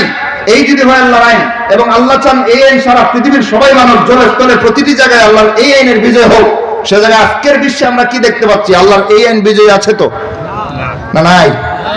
এবার আমাদের মনে প্রশ্ন আসতে পারে যে আল্লাহ যদি আল্লাহর আইনের বিজয়ী হওয়ার জন্য পৃথিবী সৃষ্টি করলেন, আল্লাহর আইনকে বিজয়ী করার দায়িত্ব মুসলমানদেরকে দিলেন, আজকে সারা পৃথিবীতে আল্লাহর আইন বিজয়ী নাই কেন? ভাই এই কেন প্রশ্নের জবাবে কারো মনের ভিতরে যদি শয়তানে কুমন্ত্রণা দেয় যে এটা হয়তো আল্লাহই দেন নাই, আল্লাহর দোষ, জি না, দোষ আল্লাহর না, দোষ আমাদের। দোষ কার? আমাদের। আসেন দোষটা কোন জায়গায় দেখি। আল্লাহ রাব্বুল আলামিন বলেন ওয়া'আদাল্লাহুল লাযীনা আমানু মিনকুম ওয়া আমিলুস সালিহাত, তোমাদের মধ্য থেকে যে সমস্ত ঈমানদাররা দুইটা কাজ করবে। কয়টা? আমানু ওয়া আমিলুস সালিহাত, কোরআন আর সুন্নাহ মতো ঈমান আনবে আর কোরআন আর সুন্নাহ মতো নেক আমল করবে। আল্লাহ বলেন লা ইয়াস্তাখলিফান্নাহুম ফিল আরদ, এই কোরআন আর সুন্নাহ মতো ঈমান আর আমল পালনকারী লোকদের, ঈমানদার মুমিন মুসলমানদের হাতে আল্লাহ বলেন লা ইয়াস্তাখলিফান্নাহুম, সারা পৃথিবীর কর্তৃত্ব রাজত্ব দান করবেন। কোরআনের ওয়াদা, আল্লাহর ওয়াদা কোরআনে রয়েছে। ওয়াদা কে করেছেন? আল্লাহ করেছেন। ওয়া'আদাল্লাহু, আল্লাহ ওয়াদা করেছেন। কিসের ওয়াদা? সারা পৃথিবীতে কর্তৃত্ব রাজত্ব বেঈমান কাফেররা আব্রাহাম লিঙ্কন দাজ্জাল কিংবা লেনিন স্টালিন করবে, জি না, আল্লাহ ওয়াদা করতেছেন সারা পৃথিবীর কর্তৃত্ব রাজত্ব ঈমানদার মুমিন মুসলমানদের হাতে সঞ্চয় দিবেন। তাহলে দিলেন না কেন? প্রশ্ন জায়গা নেই। এই প্রশ্নের দুইটা জবাব খেয়াল করেন। প্রথম কথা হলো আল্লাহ দিলেন না, বিষয়টা এমন না, দিয়েছেন। দিলেন না এমন না, দিয়েছেন। দিয়েছেন না, দেন নাই। রাসূলের মদিনার জীবন থেকে জিহাদ শুরু হয়েছিল। খোলাফায়ে রাশিদিনের শাসনামলে অর্ধবিশ্ব সাহাবায়ে কেরাম শাসন করছেন, কি করেন নাই? সিরাত খুঁজেন, সাহাবায়ে কেরামের জীবনী চোখের সামনে আনেন, রাসূল সাল্লাল্লাহু আলাইহি ওয়াসাল্লামের হাদিসগুলো সামনে এনে খুলে দেখেন। রাসূল মদিনার থেকে জিহাদ শুরু করেছিলেন। সেই জিহাদের ধারাবাহিকতায় ওমর ইবনুল খাত্তাব রাদিয়াল্লাহু তাআলা আনহুর শাহাদাত বরণের পূর্ব পর্যন্ত প্রায় অর্ধবিশ্ব সাহাবায়ে কেরাম সরাসরি কর্তৃত্ব করেছেন। বলবা বাকি অর্ধবিশ্ব সাহাবায়ে কেরামের হাতে কর দিতে বাধ্য ছিল। কি দিত? কর কর জরিমানা দিত। কেন? তুই আল্লাহর জমিনে থাকবি আর আল্লাহর নাফরমানি করবি, অসম্ভব হইতেই পারে না। আল্লাহর জমিনে থাকবি, জীবন ধারণ করবি, খাবি ফুর্তি করবি, আর আল্লাহর আইন মানবি না মন গড়া আইন মানবি, এই অধিকার তোদের নাই। যদি আল্লাহর জমিনে থাকতে হয় আর আল্লাহর দ্বীন ইসলাম গ্রহণ না করে বাঁচতে হয়, তাহলে মুসলমানদের হাতে কর দেওয়া ছাড়া বিকল্প নেই। এটা ছিল সাহাবায়ে কেরামদের এবং রাসূলের মৌলিক শিক্ষা বেঈমান কাফেরদের ব্যাপারে। খোলেন কোরআন হাদিস, অসংখ্য অজস্র দলিল রয়েছে, সেটা আলোচ্য বিষয় না, সেদিকে যাচ্ছি না। কিন্তু আমাদের বোঝার বিষয় হলো, আল্লাহ যেমন ভাবে ওয়াদা করেছেন সারা পৃথিবীর কর্তৃত্ব রাজত্ব মুসলমানের হাতে সমঝে দিবেন, দিছিলেন কি দিছিলেন না? দিছিলেন। ইতিহাস খোলেন, আল্লাহ দিয়েছিলেন। তাহলে আজকে এসে নাই কেন? আজকে এসে 90% মুসলমানের দেশে আমি একজন মুসলমান ইমান নিয়ে বসতে পারি না, মাথার উপরে কুফরি সংবিধান চাপাই দেওয়া হয় কেন? দুষ্কার। দোষ আল্লাহ না ভাই, দোষ আমাদের। ভাই প্যান্ডালের পাশে যারা কথা বলছেন একটু আস্তে কথা বলেন, আমাদের ডিস্টার্ব হচ্ছে। ভাই দুষ্কার, দোষ আমাদের। আমাদের কেন? কারণ আল্লাহ রাব্বুল আলামিন দুইটা শর্তে অঙ্গীকার দিয়েছিলেন সারা পৃথিবীর কর্তৃত্ব রাজত্ব দিবেন। শর্ত কয়টা? শর্ত কয়টা? দুইটা। আমানু মিনকুম ওয়া আমিলুস সালিহাত, যারা ঈমান আনবে আর নেক আমল করবে। আমাদের ঈমান তো ঈমানই না, আল্লাহ খেলাফত কেন দিবেন? যেই ঈমানের মাথার উপরে কর্তৃত্ব করে কুফরি সংবিধান, ওটা ঈমান। কি বলেন? আগের আলোচনা মনে আছে তো? এই কারণে আগে এত লম্বা ভূমিকা আলোচনা করেছেন, এত বড় বিষয় কিচ্ছু বুঝবেন না। যে ঈমানদারের মাথার উপরে যুগের পর যুগ ধরে কুফরি সংবিধান রাজত্ব করে আর কুফরি সংবিধান আইন আদালত কায়েম করে, ওই ঈমানদার আসলে ঈমানদার? এটা রাষ্ট্রীয় কাফের। সারা বাংলাদেশের প্রত্যেকটা মুসলমানকে কুফরি সংবিধান স্বেচ্ছায় কিংবা অনিচ্ছায় মাথার উপরে চাপায় দেওয়ার মাধ্যমে রাষ্ট্রীয় কাফের বানিয়ে রাখা হয়েছে। যে মুসলমানের ঈমানের এমন দশা যে রাষ্ট্রীয় জীবনে আমরা কাফের পরিচয় দেওয়া ছাড়া কোনো পরিচয় খুঁজে পাচ্ছি না, সেই ঈমানদারের হাতে আল্লাহ দিবেন বিশ্বের কর্তৃত্ব, কিভাবে সম্ভব? এজন্যই আমাদের হাতে আল্লাহ রাব্বুল আলামিন ইসলামের বিজয় দেন না। কারণ কুফরের বিরুদ্ধে সোচ্চার প্রতিবাদ করার ঈমান আমাদের হয় নাই, শিরকের বিরুদ্ধে বিদ্রোহ করার মতো মজবুত ঈমান এখনো আমাদের গঠিত হয় নাই। আমরা কুফর আর শিরক মাখানো জোড়া কিফুর মার্কা ঈমান নিয়ে আদব ও আদব ঈমানি জীবন যাপন করছি পৃথিবীর প্রত্যেকটা দেশে দেশে, যে কারণে সাহাবায়ে কেরাম কুফর আর শিরকের বাতাসটুকু পাইলে পর্যন্ত আফসোস করতেন না। আর আমরা জাহান্নামের কুফর শিরক গুলোর সাথে আদাব করে করে তাদেরকে সম্মান করে সম্মান করে করে জীবন যাপন করছি। এজন্য সাহাবায়ে কেরাম কুফর আর শিরকের সাথে আদাব না করার কারণে সারা পৃথিবীর কর্তৃত্ব রাজত্ব আল্লাহ তাদেরকে যেভাবে দিয়েছিলেন, ঠিক এর বিপরীত ভাবে কুফর আর শিরকের সাথে আদাব করার কারণে আল্লাহ কর্তৃত্ব রাজত্ব আমাদের হাত থেকে নিয়েছেন। তাহলে এখন কর্তৃত্ব রাজত্বে আবার ফিরে আসার ব্যবস্থাপনা কি? ওইটা হচ্ছে আলোচ্য বিষয়ের দ্বিতীয় অংশ। কারণ বললাম কেন আমাদের হাত থেকে আল্লাহ রাব্বুল আলামিন সারা পৃথিবীর কর্তৃত্ব ছিনিয়ে নিয়েছেন। কারণ ঈমান আমাদের শর্তে আল্লাহ রাব্বুল আলামিন দিয়েছিলেন এই দায়িত্ব। আমাদের ঈমানই নষ্ট, আমলের কথায় আর গেলামই না। সুতরাং আমাদের ঈমান নষ্ট থাকায়, আমাদের ঈমানের উপরে কুফর আর শিরক রাজত্ব করায় মাতব্বরি করার কারণে আমাদের হাতে আল্লাহ রাব্বুল আলামিন সারা পৃথিবীর কর্তৃত্ব রাজত্ব দিচ্ছেন না। এবার আলোচ্য বিষয়ের দ্বিতীয় অংশ বুঝে ফেললাম, কারণটা কি, কোন কারণে আমরা সারা বিশ্বে কর্তৃত্ব করতে পারছি না। এবার আসেন প্রতিকার, পরে বিস্তারিত আলোচনায় আবার যাব। কারণ বললাম, এবার প্রতিকার কি? আল্লাহ রাব্বুল আলামিন বলেন, কাতিলুহুম হাত্তা লা তাকুনা ফিতনাহ ওয়া ইয়াকুনা আদ-দীনু কুল্লুহু লিল্লাহ। আমার বান্দারা, যে যেখানে থাকো বেঈমান কাফেরদের বিরুদ্ধে সশস্ত্র জিহাদ করো, যতদিন পর্যন্ত আল্লাহর জমিন থেকে কুফরি আর শিরকের ফিতনা ধ্বংস না হয়েছে আর সারা পৃথিবীর প্রতি ইঞ্চি জায়গায় আল্লাহর দ্বীন ইসলাম বিজয়ী না হয়েছে, ততদিন পর্যন্ত জিহাদের দায়িত্ব থেকে তোমাদের কোনো অব্যাহতি নেই। ঘোষণাকার আয়াত কিন্তু মুহকাম, কারো আগার মাগার ইয়া তো হোগা, এত হোগা, এত ইসা হোগা, এত ইসা হোগা মন গড়া ব্যাখ্যা ঢোকানোর সুযোগ নেই। আয়াত কেমন? মুহকাম আয়াত। আল্লাহ রাব্বুল আলামিন বলেন, কাতিলুহুম, বেঈমান কাফেরদের সাথে সশস্ত্র জিহাদ করো। আল্লাহ কতদিন করব? হাত্তা লা তাকুনা ফিতনা। প্রথম পয়েন্ট, যতদিন পর্যন্ত সারা পৃথিবী থেকে কুফর আর শিরকের ফিতনা ধ্বংস না হয়েছে। দ্বিতীয় পয়েন্ট, ওয়া ইয়াকুনা আদ-দীনু কুল্লুহু লিল্লাহ। সারা পৃথিবীর প্রতিটা ইঞ্চি জলে স্থলে সবখানে আল্লাহর দ্বীন কোরআন আর হাদিসের রাজত্ব যতদিন পর্যন্ত প্রতিষ্ঠিত না হয়েছে, ততদিন জিহাদ থেকে বিমুখ হতে পারো না তুমি মুসলমান। নির্দেশ কার? আল্লাহ।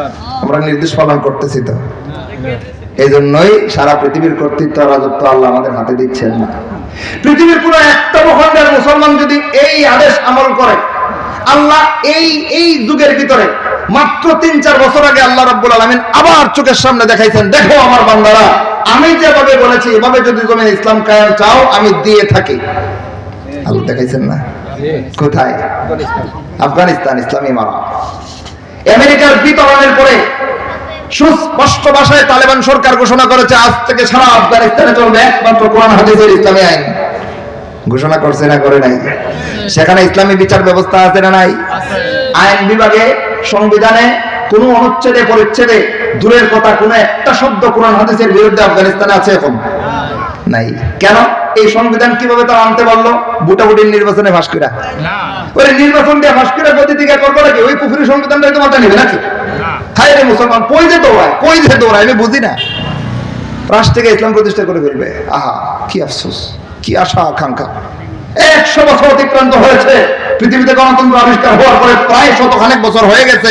সারা পৃথিবীর মুসলমান ইসলামী রাজত্ব থেকে বঞ্চিত হয়ে গেছে। তুরস্কের ইসলামী সালতানাতের পতনের পর থেকে আজকে পর্যন্ত 1916 থেকে 2016 অতিক্রান্ত হয়েছে।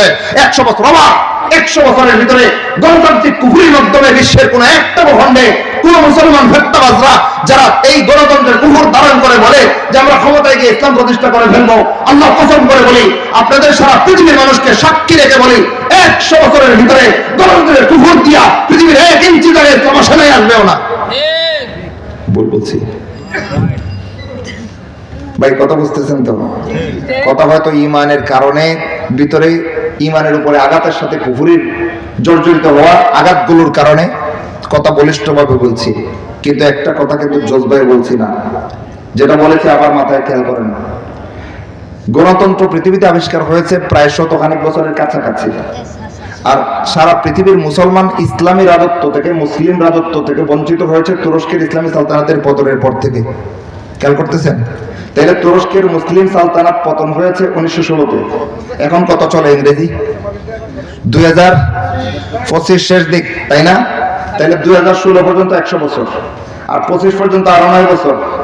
তাইলে মুসলমান সালতানাত সারা পৃথিবী থেকে বিলুপ্ত হওয়ার প্রায় 109 বছর অতিক্রম করেছে, তাই তো?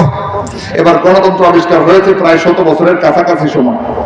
এই এতটুকু সময় যাবৎ সারা পৃথিবীর যত রাষ্ট্রে, যত জায়গায়, যত মুসলমান গণতন্ত্র দিয়ে ইসলামী সংবিধান কায়েম করবে ঘোষণা দিয়ে নির্বাচন করছে, 109 বছরের ভিতরে পৃথিবীর কোন দেশ দূরের কথা, কোন এলাকা দূরের কথা, কোন জেলা থানা দূরের কথা, কোন একটা ইঞ্চি জায়গায় ইসলাম বিজয়ী করে দেখাতে পারছে? পারছে তো? পারে নাই? লজ্জা লাগে না? হায়া লাগে না? এই ব্যর্থ সিস্টেমের দিকে আবার যখন মুসলমান আলেম সম্প্রদায় থাকে, লজ্জা লাগে না? কোরআনে আল্লাহ দিয়েছেন বলিষ্ঠ বিধান, মুসলমান আল্লাহর জমিনে আল্লাহ রাজত্ব প্রতিষ্ঠা করতে চাও, জিহাদ ছাড়া তোমার বিকল্প নাই। হাদিসে রাসূল সাল্লাল্লাহু আলাইহি ওয়াসাল্লাম বলিষ্ঠ ভাষায় ঘোষণা করে দিয়েছেন, ইদা তাবায়াতুম বিল-আইনা, তোমরা যখন আইনা পদ্ধতিতে ব্যবসায় অভ্যস্ত হয়ে যাবা, ওয়া আখাযতুম আযনাবাল বাকার, গরুর লেজ ধরে তুষ্ট হয়ে যাবা, মানে চাষাবাদ নিয়ে ব্যস্ত থাকবা, ওয়া রাদিতুম বিয-যারা, উৎপন্ন ফসল নিয়ে তুষ্ট থাকবা, ওয়া তারাকতুমুল জিহাদ, আল্লাহর রাস্তায় জিহাদ ছেড়ে দিবা, সাল্লাল্লাহু আলাইকুম যুল্লান, আল্লাহ নিজে তোমাদের উপরে লাঞ্ছনা চাপায় দিবেন, লা ইয়ানজিউহু, যতদিন পর্যন্ত তোমরা জিহাদে ফিরে আসছো ততদিন পর্যন্ত এই লাঞ্ছনা আল্লাহ উঠে নেবেন না। ঘোষণাকার রাসূলের ঘোষণা। ভাই, আল্লাহ ঘোষণা করেছেন, আমার বান্দারা, আমার জমিনে যদি ইসলাম চাও, কাফেরদের সাথে জিহাদ করা লাগবে। আজকে যদি আপনি বলেন বাংলাদেশের কুফরি সংবিধান মানি না, তাহলে জুতা সঙ্গে অগত কুত্তা বাহিনী এসে আপনাদেরকে ফায়ার করবে কি করবে না? বেঈমান কাফেররা তেরে আসবে কি আসবে না? ওই জুতা সংঘ থেকে, আমেরিকা থেকে, জুতা সংঘ থেকে, জাতিসংঘ বলতেছি না, আমি ইচ্ছা করে ভুল বলতেছি না ভাই, আমি সঠিক বলছি। জাতিসংঘ কোনো মুসলমানের সংঘ না, এটা বেঈমান কাফেরদের সংঘ। মুসলমানের সংঘ হচ্ছে যেই সংঘের মধ্যে সব দেশের মুসলমানরা একসাথে একটা অংশীদার থাকবে। মুসলিম বিশ্ব পরিচালনায় যে মুসলমানরা একাগ্র চিত্তে সারা বিশ্বের নিয়ন্ত্রণ করবে, তারা ছিল মুসলমান সংঘ।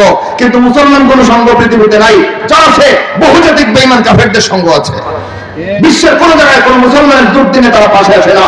ফিলিস্তিনের মুসলমান নিশ্চিহ্ন হয়ে যাচ্ছে, যুদ্ধসংঘের কুত্তাগুলো একটা সেখানে আসে না। 20টা বছর আফগানিস্তানের মুসলমানদেরকে বিশ্ব সন্ত্রাসী আমেরিকা কার্পেট বম্বিং করে হত্যা করেছে, জায়গায় জায়গায় রক্তের বন্যায় ভাসাইছে মুসলমানদেরকে লাখে লাখে। যুদ্ধসংঘের পড়া একটা কুত্তা আফগানিস্তানে আসে নাই। 2003 সালে মুসলিম ভূখণ্ড ইরাকে বিশ্ব সন্ত্রাসীদের গডফাদার, বিশ্ব কুখ্যাত সন্ত্রাসী আমেরিকা গণহত্যা করেছে ইরাকের জমিনে। যুদ্ধসংঘের একটা কুত্তা বাঁচানোর জন্য শব্দ করে নাই। সেই যুদ্ধসংঘ মুসলমানের সঙ্গ হয় কি করে? ভুল বললাম? সুতরাং জুতা সংঘ আসলে জুতা সংঘ, জাতিসংঘ না, জাতিসংঘ না। জাতি একটাই মুসলমান, আর কোন জাতির অস্তিত্ব আল্লাহর কাছে স্বীকৃত নয় পৃথিবীতে। পৃথিবীতে একমাত্র মুসলিম জাতির অস্তিত্ব আল্লাহর কাছে স্বীকৃত, কোন বেঈমান কাফের জাতির অস্তিত্ব আল্লাহর কাছে স্বীকৃত নয়। সুতরাং সেই জাতি আমার কাছে কোনো জাতি না, যে জাতিকে আল্লাহ জাতি বলেন না। আল্লাহর কাছে জাতি একটাই মুসলিম, আমার কাছেও জাতি একটাই মুসলিম। মুসলিম জাতির সারা পৃথিবীর মালিকানা রয়েছে, সারা পৃথিবীর কোনো বেঈমান কাফের আল্লাহর জমিনে 1 ইঞ্চির মালিকানা নেই। এটা বললাম জজ ভাই, বলছি দলিল ছাড়া কোন সংগঠনের সাংগঠনিক শিক্ষা, কোন দলের দলীয় শিক্ষা। হাদা কোরআন, হাদা কিতাবুল্লাহ আযজা ওয়া জাল, এটা আল্লাহর কিতাবের শিক্ষা। সুস্পষ্ট আয়াত সূরা বাকারায় বলেন, ইন্নী জাইলুন ফিল আরদি খলিফা, আমি আমার জমিনে আমার খলিফা বানাইতে চাই। কে বলেছেন কথা? আল্লাহ। কোথায় খলিফা বানাইতে চান? শুধু মক্কায়, শুধু মদিনায়, তো শুধু বাংলাদেশে, শুধু আফগানিস্তানে, কোথায়? ফিল আরদ, পুরো জমিনে আল্লাহ আল্লাহর খলিফা বানাইতে চান, পুরো জমিনে আল্লাহ আল্লাহর প্রতিনিধি বানাইতে চান। সেই প্রতিনিধিত্বে, বিশ্বময় দায়িত্বে আল্লাহ রাব্বুল আলামিন সর্বশেষ রাসূল, সর্বকালের সর্বশ্রেষ্ঠ মহামানব মুহাম্মদুর রাসূলুল্লাহ সাল্লাল্লাহু আলাইহি ওয়াসাল্লামের দায়িত্ব দিয়ে পাঠাইছেন। বলবেন এটাও তো বিশ্বনবীর মর্যাদার স্বীকৃতি দিতে আপনি জজ ভাই করেছেন? জি না, এটা আল্লাহর কথা, এটা আল্লাহর কথা। বলেন সূরাতুস সাফ, সূরা সাফ বলেন আল্লাহ রাব্বুল আলামিন বলেন, হুয়াল্লাযী আরসালা রাসূলাহু বিল হুদা ওয়াদ দীনিল হক লিইয়ুযহিরাহু আলাদ দীন কুল্লিহি ওয়ালাউ কারিহাল মুশরিকুন। আল্লাহ রাব্বুল আলামিন বলেন, তিনি আল্লাহ তাআলা বিশ্ব রাসূল মুহাম্মদ সাল্লাল্লাহু আলাইহি ওয়াসাল্লামকে হেদায়েতের সত্য দ্বীন দিয়ে দুনিয়াতে পাঠিয়েছেন। কি জন্য? লিইয়ুযহিরাহু আলাদ দীন কুল্লিহি, সারা পৃথিবীর সবগুলো জাতি ধর্ম নির্বিশেষে সব কিছুর উপরে ইসলামকে বিজয়ী করার দায়িত্ব দিয়া। তাহলে রাসূলের দায়িত্ব কি শুধু মক্কায় মদিনায় না পুরো বিশ্বে? দিতেন কে? আল্লাহ তাআলা। এবার রাসূল দুনিয়াতে নাই, রাসূলের উম্মত কারা? মুসলমানেরা। যে রাসূলের দায়িত্ব ছিল সারা বিশ্বে আল্লাহর দ্বীন কায়েম করা, সেই রাসূলের উম্মত মুসলমানদের একই দায়িত্ব সারা পৃথিবীতে আল্লাহর দ্বীন বিজয়ী করা। সুতরাং বিশ্ব চরাচরে পূর্ব থেকে পশ্চিম, উত্তর থেকে দক্ষিণ, বিশ্বের কোন প্রান্তে কোন মুসলমানের কোন সীমানা নেই।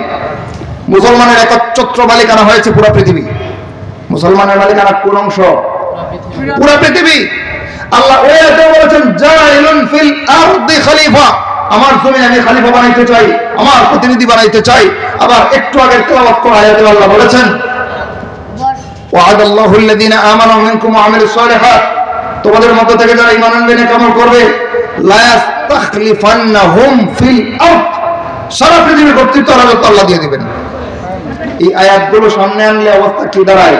সারা বিশ্বের কিছু অংশের মালিক মুসলমান আর কিছু অংশের মালিক বেঈমান। না, পুরো বিশ্বের প্রতি ইঞ্চি জায়গার মালিক মুসলমান। এবার আপনাদেরকে একটা প্রশ্ন করি। আমি আপনাকে বললাম, ভাই যে গ্লাসটা এটা ইন্তেজামিয়া কমিটি আমাকে দিছে পানি খাওয়ার জন্য, তবে আমাকে বলছে যে হুজুর পছন্দ হলে আপনার বাড়িতে নিয়ে যান। তা আমার এই রাইডার দিছে, আমি এটা নিয়ে কি করবো? ভাই আপনি নিয়ে যান গা, আপনারা দিলাম। আপনি হাতে বললেন, হুজুর এত মোটা গ্লাস আমি নিয়ে কি করবো? এখান থেকে ব্যাংকে একটু দিয়ে দিলাম। বুঝতেছেন নি কিছু? কমিটি আমার দিল, হুজুর গ্লাসটা নিয়ে যান গা, আপনার বল ভালো লাগছে, নিয়ে যান গা। আচ্ছা আমি নিলাম, নিয়া আপনাকে বললাম, ভাই এটা আমি বেগে ঢোকে কি করবো? আপনাকে দিলাম, আপনার বাড়িতে নিয়ে যান গা। আপনি করছেন কি? হুজুর এত মোটা গ্লাস নিয়ে আমি কি করবো? এখান থেকে একটু ব্যাংকে দিয়ে এলাম। এই বাঙ্গা টুকরা নিয়ে কি করবেন? কিছু বুঝতেছেন নি? অনেকে খেয়াল করছেন না এখনো কি বুঝাইতে চাইতেছি।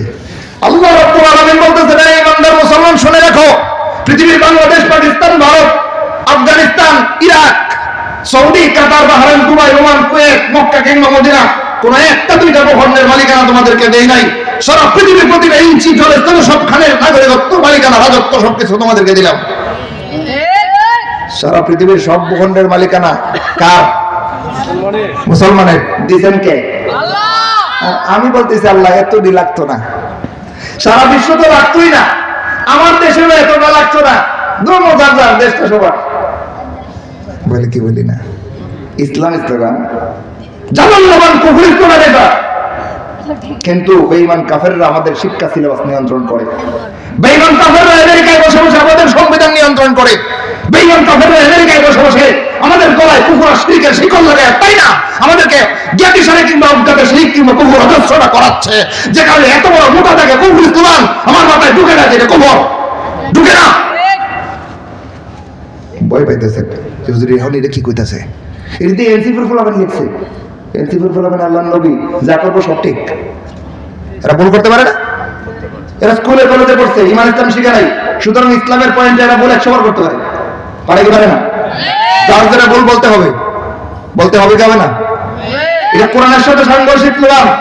ধর্মযার দেশটা সবার কেন সাংঘর্ষিক? যারা সচেতন ইতিমধ্যে মাথায় ঢুকে গেছে, আর যারা একটু অবহেলায় ছিলেন, মনটা অন্যদিকে ওরা ছিল, এখনো মাথায় ঢুকে না। আমি আর একটু খুলে বলি। আল্লাহ বলতেছেন সারা পৃথিবীর মধ্যে শুধু মক্কা মদিনার কর্তৃত্ব রাজত্বের মালিকানা মুসলমানের না? পুরা পৃথিবীর মধ্যে আমার দেশটা বাদে না? এটা সহ আমার বাংলাদেশ সহ সারা পৃথিবীর প্রতি ইঞ্চি জলে স্থলে সব জায়গার মালিকানা আল্লাহ দিচ্ছেন মুসলমানকে। কোরআনে কাকে দিচ্ছেন? না বহুজাতিক দলকে? একমাত্র মুসলমানদেরকে দিচ্ছেন। এবার আপনি যদি বলেন আল্লাহ এত বড় ভূখণ্ড দিয়ে আমি কি করবো, একটুখানি ব্যাঙ্গা মারি দিলাম, বাংলাদেশে কিছু কর্তৃত্ব আমি করবো, কিছু হিন্দু করবো, কিছু বৌদ্ধ করবো, কিছু খ্রিস্টান করবো, কিছু ইহুদি করবো। আল্লাহ দিচ্ছেন কি আর আপনি করছেন কি? আল্লাহ দিচ্ছেন সারা পৃথিবীর মালিকানা। আপনি আল্লাহর মালিকানা দেওয়ার অধিকারে হস্তক্ষেপ করে পাওয়ার ঢুকায়া আপনি আল্লাহর দেওয়া মালিকানার মধ্যে বেঈমান কাফেরদেরকে অংশিত করছেন। কোন আইনে? এটা আইন না কুফরি? কুফরি। এটা কোনো স্লোগান না, এটা কোনো উদাহরণ না, এটা উদাহরণ না, বেঈমানি। এরপরে যদি বুঝতে অসুবিধা হয়, আর 10 মিনিট আলোচনা করব, এরপরেও যদি বুঝতে অসুবিধা হয় তাহলে আমি একটা উদাহরণ দেখি। আপনার 5 তলা বাসা করেছেন, নতুন করার পরে সবগুলো ফ্ল্যাট ভাড়া হয়ে গেছে, শুধু নিচতলায় একটা রুম আছে বড়, এটা ভাড়া হয় নাই। তো এক ছেলে আসলো, এসে বললো আঙ্কেল এটা আমাকে একটু ভাড়া দেওয়া যাবে? বললেন হ্যাঁ দেওয়া যাবে, আমার এটাই খালি আছে। তো কত টাকা ভাড়া? 5,000 টাকা বাবা দিয়ে দিও, থাকো তুমি, তোমার আইডি কার্ড দাও, পরিচিতি দাও, ঠিকানা দাও, কি করছো কি করবা সব ব্যক্ত করো। সে বললো আপনার কাছে ভালো লাগলো, ছেলেটা ব্যবসা করে, আইডি কার্ড দিয়েছে, ভালো এলাকার লোক, কোনো অপরাধের সাথে জড়িত না, দেওয়া যায়, দিচ্ছেন। এ করছে কি কাজ করেন আপনি দিচ্ছেন কয়জন রে? একজন রে। 12টিয়া চুক্তিনামায় লেখা আছে যে যাকে ভাড়া দেওয়া হবে সে ছাড়া মালিকের অনুমোদন ব্যতীত আর কেউ থাকতে লেখা আছে। কিন্তু হে করছে কি, চিন্তা করছে ব্যবসা একটু মন্দা চলতেছে, 5,000 টাকা মাসে দিলে তো একটু লস হয়ে যায়, একটা ফোন দিয়ে করতে হইব। এবার ফোন দিয়ে একটা বাইর করছে, বন্ধু 3টারে কইছে দোস্ত একটা কাম কর, রুম একটা ভাড়া লইছি, এবারে তোরা তো জোড়া তাই এখানে সেখানে থাকোস, আমার রুমে এসে রাত্রে থাকবি, সারাদিন তো ব্যবসায়ী থাকোস, রাত্রে 11টার পরে এসে ঢুকবি, ফজরের আজানের সময়টা চলে যাবি। বুঝতেছেন নি কথা? এবার আপনি ভাড়া দিছিলেন একজন রে, আর হে আরো 3 জন রে ঢুকাইছে। আপনার জায়গায় ঢুকাইছে না লোকায়া? আপনার অনুমোদন সাপেক্ষে না বিপরীতে? আপনার সাথে বিদ্রোহ করে কিন্তু কামটা করছে। এবার আরো 3 জন গোপনে এসে রাত্রে থাকে, সকালে উঠতে দূরে জায়গা, খুব ন্যায়ের কাজ করছে না? নাই মালিকের সাথে কর্মকর্তারই না করবেন সেম না ফরমানি যখন মহান আল্লাহ রাব্বুল আলামিনের সাথে আমরা করি তখন আর বোধগম্য হয় না, দুঃখজনক লাগে ভাই। আল্লাহ রাব্বুল আলামিন বেঈমান কাফেরদের স্বভাব কোরআনে বলেছিলেন ইয়ালামুনা যাহিরাম মিনাল হায়াতিদ দুনিয়া ওয়া হুম আনিল আখিরাতি হুম গাফিলুন। দুনিয়ার উৎকর্ষ উন্নতি সবকিছু এরা বোঝে, কিন্তু আখিরাতের উৎকর্ষ উন্নতি কিচ্ছু এরা বোঝে না। বেঈমান কাফেরদের স্বভাব ছিল, আমি মুসলমান আজকে কেন এমন হয়ে গেলাম যে আমার বিধবাড়ির মধ্যে অন্যায়ভাবে কেউ যদি এসে রাত্রে গোপনে এসে থাকে, যারে ভাড়া দিছি তার মালিকানায় অংশীদারিত্ব করে লুকে আরো 3 জন থাকলে সেটা অবৈধ হয়, সেটা আমি বুঝি। আল্লাহর কবিরে বেঈমান কাফেরদেরকে অংশীদার করলে সেটা আল্লাহর সাথে নাফরমানি হয়, আমার আর বোধগম্য হয় না। কথা বললাম। আপনি যেমন রুমের দায়িত্ব দিয়েছিলেন ওই ছেলেটারে, আর কেউ দেন নাই। আল্লাহ তো সারা দুনিয়ার মালিকানা দিয়েছিলেন আপনাকে, আমাকে, মুসলমানকে, আর কোনো জাতিকে না, তাই তো? এবার এমন অবস্থায় আপনি যখন বলেন না আমার দেশটা খালি আমি একা শাসন করবো না, আমিও করবো, বেঈমানরাও করবে। এবার আল্লাহর ভূখণ্ডের মধ্যে আল্লাহর অনুমতির বিপরীতে আল্লাহর দুশমনদেরকে আপনি শাসন ক্ষমতায় আনতেছেন, কাকে জিজ্ঞেস করে? কোনায় নেই ইমান না কুফর? এবার বলেন স্লোগান ইমানের পক্ষের স্লোগান না কুফরের স্লোগান? কুফরের স্লোগান। মূল কথায় যাই, আবার কথা শেষ। আমাদের আলোচ্য বিষয় ছিল বিশ্বময় মুসলিম জাতির অধঃপতনের কারণ ও প্রতিকার। এবার মুসলমান জাতি বিশ্বময় কেন বিজয়ী হতে হবে, কোরআন হাদিস থেকে দলিল জানলাম কি জানলাম না ভাই? কারণ আল্লাহ এবং রাসূল আমাদেরকে দায়িত্ব দিয়েছেন সারা পৃথিবীতে আল্লাহর দ্বীন প্রতিষ্ঠা করার জন্য। একজন মুসলমান যেই পৃথিবীতে বেঁচে থাকবে সেই পৃথিবীতে কোনো কাফের কর্তৃত্ব রাজত্ব করতে পারে না। হ্যাঁ, ইসলাম গ্রহণ না করতে পারে, ইসলাম গ্রহণ করার জন্য কোনো কাফেরের সাথে আমাদের জবরদস্তি নাই, কারণ সেটা আল্লাহ কোরআনে বলে দিয়েছেন লা ইকরাহা ফিদ্দীন, দ্বীনের ব্যাপারে কোনো জবরদস্তি নাই। যে ব্যক্তি স্বেচ্ছায় সজ্ঞানে ঠান্ডা মাথায় ইসলাম গ্রহণ না করবে তাকে তলোয়ারের জোর দেখাইয়া মুসলমান আমি বানাতে যাব না, তাকে রাইফেল মাথায় ধরে মুসলমান বানাতে আমি যাব না, এটা আল্লাহর নির্দেশ। এবার আল্লাহর নির্দেশ আমল করতে গিয়ে রাসূল সাল্লাল্লাহু আলাইহি ওয়াসাল্লাম যতগুলো জিহাদ করেছেন তিনটা পয়েন্ট পেশ করতেন। কয়টা? তিনটা অপশন পেশ করতেন বেঈমানদের সামনে। প্রথম, ইম্মাল ইসলাম আসলিম তাসলাম, আল্লাহর বান্দারা আল্লাহর জমিনে থাকো না, ফরমানি করো, আল্লাহর দ্বীন মানো না, ইসলাম গ্রহণ করে ফেলো, তোমরা শান্তি ফিরে পাবা, শান্তিতে চলে আসবা, তোমাদের সাথে যুদ্ধ হবে না। কিন্তু স্বেচ্ছায় যদি ইসলাম গ্রহণ করতে রাজি না হয় কোনো এলাকার বেঈমানরা, সব এলাকার বেঈমানরা কি একরকম? অনেক বেঈমানরা এরকম করছে, স্বেচ্ছায় ইসলাম গ্রহণ করতে রাজি হয় নাই। আল্লাহ নবী সাল্লাল্লাহু আলাইহি ওয়াসাল্লাম দ্বিতীয় অপশন দিয়েছেন, কারণ তলোয়ার দেখাইয়া মুসলমান বানানোর নিয়ম ইসলামে নাই। দ্বিতীয় অপশন ইমাল জিজিয়া, জরিমানা দাও, কর দাও। কেন? আপনার আমার মনে প্রশ্ন আগে উদয় হইতো যদি এতক্ষণের আলোচনা না শুনতাম, কিন্তু এতক্ষণের আলোচনা শোনার পরে আপনারা বলেন বেঈমান কাফেররা ইসলাম ছাড়া আর যত ধর্মাবলম্বী আছে এরা পৃথিবীর সুনাগরিক না অবৈধ নাগরিক? এদেরকে মালিকানা দিচ্ছেন আল্লাহ? কারা দিচ্ছেন? বৈধ নাগরিক একমাত্র মুসলমান। তো আল্লাহর জমিনে অবাঞ্ছিত নাগরিক যদি কেউ থাকে, এ খাবে, ঘুরবে আর ভর্তি করবে না, জরিমানা দেওয়া লাগবে? ন্যায্য আইন, ন্যায্য আইন। আপনার ভাড়া দিয়ে ছেলেটাকে যদি পাকড়াও করতে পারেন যে তুই আরো তিনজনে অন্যায় ভাবে আমার অনুমতি ছাড়া ঢুকাইছিস, যতদিন পর্যন্ত এদের কাছ থেকে ভাড়া খাইছিস সব ফেরত দে, করবেন কি করবেন না? হ্যাঁ, এটা বুঝি। আর আল্লাহর জমিনে বেঈমান কাফেররা রাজত্ব করবে আর কর্তৃত্ব করবে, খাইবে দেবে, ঘুরবে, ফুর্তি করবে, জরিমানা লাগবে না? লাগবে কি লাগবে না? এই লাগবে। এজন্যই রাসূল সাল্লাল্লাহু আলাইহি ওয়াসাল্লাম 2 নাম্বার পেশ করতেন ইমাল জিজিয়া। আল্লাহর জমিনে থাকবি, খাবি, আল্লাহর দেওয়া হায়াত উপভোগ করবি, আর আল্লাহর দাসত্ব করবি না, আল্লাহর দ্বীন ইসলাম মানবি না, জরিমানা দে। এটা বেঈমান কাফেরদের বাচ্চা থাকার একমাত্র দ্বিতীয় অপশন, বাচ্চা থাকার একমাত্র দ্বিতীয় অপশন। ওইটা যদি না মানছে তাহলে আর বাচ্চা থাকার কোনো অপশন নেই। হ্যাঁ, নাই। হাদিস করেন, কিতাবুল মাগাজি বুখারী আনেন সামনে, কিতাবুল জিহাদ সহিহ মুসলিম আনেন সামনে, আমি পরিষ্কার অজস্র হাদিস দেখাই দেই। 3 নম্বর অপশন আছে, মরার অপশন, বাচ্চা থাকার অপশন না। ওইটা কি? যদি স্বেচ্ছায় সবাই ইসলাম গ্রহণ করতে রাজি না হয়েছে, জবরদস্তিমূলক ভাবে মুসলমান বানানোর শিক্ষা যেহেতু ইসলামে নাই, এজন্য 2 নম্বর অপশন দেওয়া হয়েছে। কর দে, জরিমানা দিয়ে থাকবি বেঈমান, আল্লাহর জমিনে জরিমানা ছাড়া থাকবি আর খাইবি, ফুর্তি করবি আর শাসন করবি, হতে পারে না, জরিমানা দিবি। জরিমানা দিতে যদি রাজি না হয়েছে, হাদিসে মাত্র একটা অপশন আছে, আর 3 নম্বর, এটা বাচ্চা থাকার না, এটা মরবার অপশন। ওয়া ইম্মা সাইফ বিসাইফ, আয়াতের সাথে জিহাদ হবে, মরবি, আল্লাহর জমিন থেকে জাহান্নামে যাবি। জমিন তোর না, জমিন আল্লাহর বান্দাদের। জমিন কার?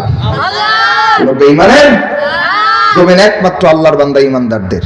সুতরাং আল্লাহর জমিনের অবাঞ্ছিত নাগরিক বেঈমান কাফেরদেরকে আল্লাহ রাব্বুল আলামিন চান না জমিনে থাকুক, রাজত্ব করুক, কর্তৃত্ব করুক। এবার আমাদের